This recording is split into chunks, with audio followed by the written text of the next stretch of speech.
Those who have swords and know how to use them, but keep them sheathed, will inherit the world. And that's another thing I've been telling. Yeah, no kidding. That's a lot different, man. Difference. That's a big difference. It's so great. And so, like, one of the things I tell young men, well, and young women as well, but the young men really need to hear this more, I think, is that you should be a monster. You know, because everyone says, well, you should be harmless, virtuous. You shouldn't do anyone any harm. You should sheath your competitive instinct. You shouldn't try to win. You know, you don't want to be too aggressive. You don't want to be too assertive. You want to take a back seat and all of that. It's like, no, wrong. You should be a monster, an absolute monster, and then you should learn how to control it. Do you know the expression, it's better to be a warrior in a garden than a gardener in a war? Right, exactly. That's exactly it. Yeah. And that's exactly right. And so when I tell young men that, they think, well, lots of them are competitive. They're low in agreeableness, you know, because that's part of being competitive temperamentally. It's like, is there something wrong with being competitive? There's nothing wrong with it. There's something wrong with cheating.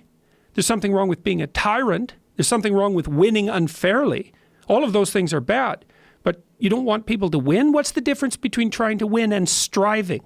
You want to eradicate striving? Well, it's the uncomfortable feeling that people associate with losing. When they've personally experienced it, they look at losing as they've been oppressed or they've been hurt. But what they don't understand is that is the motivation for growth. And one of the most beautiful things that I think a young person can get involved in is martial arts, because martial arts teach you that in a way that very few things do. They teach you it in especially jiu-jitsu, because jiu-jitsu is so complex and there's so many possibilities to it that it attracts a lot of really smart people.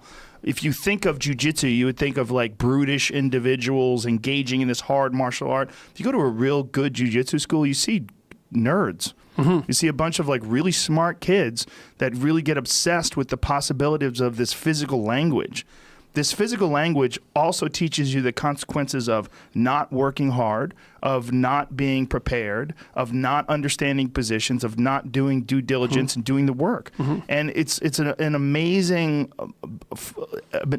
scaffolding for developing your life. Well, it also teaches you how to lose. Yes, you know, and that's very important. One definition of a winner is someone who never let losing stop them. Yes. You know, and the idea that a single loss in a competition is somehow a defeat is completely insane. First of all, well, let's say you're a hockey player and you're a good player and you lose the tournament. It's like, well, so what? You played the game. You're increasing your skills. It's like there's always next time. And one of the things that I've also been telling people, informing people about, is the idea that life isn't a game.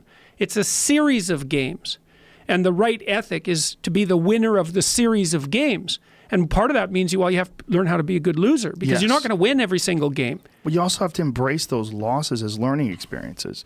And the people that have never lost are afraid of losing. They're afraid of learning. You're afraid of that feeling. That terrible feeling that you get from losing is so beneficial.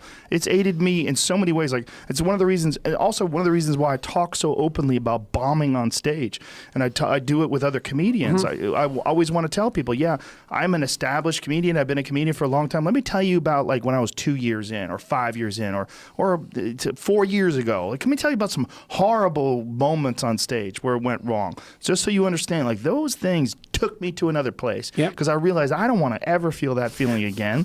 And so I ramped everything up. And then I went back to work and I went over my notebooks and I went over my recordings and I figured out what I was doing wrong and I tried to improve upon it. But if it wasn't for that horrible, sick feeling, that's the same feeling you get when you get tapped out in jiu-jitsu class.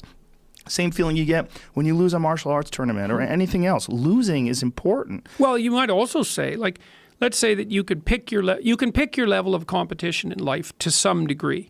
Okay, so let's say you pick a level of competition where you're always winning. It's like, well, all that means is you've picked the wrong level of competition. Yes. Because, you know, like, let's say you're a grandmaster chess player and all you do is play amateurs, and every night you go home and congratulate yourself on what a genius you are because you just stomp these people left, right, and center. It's like, you're not a genius. You're a dimwit. Right. What you should be doing is playing people who are beating you like, well, as much as you can tolerate. Right. So maybe that's 40% of the time. Maybe it's 60% of the time. But that way, because to be a winner, you want to be disciplined. You want to know what you're doing. And then you want to be on the edge where your skills are being developed. And if you're going to be on the edge where your skills are going to be developed, you're at a place where losing is always a possibility. Because otherwise you're not pushing yourself beyond your current capacity.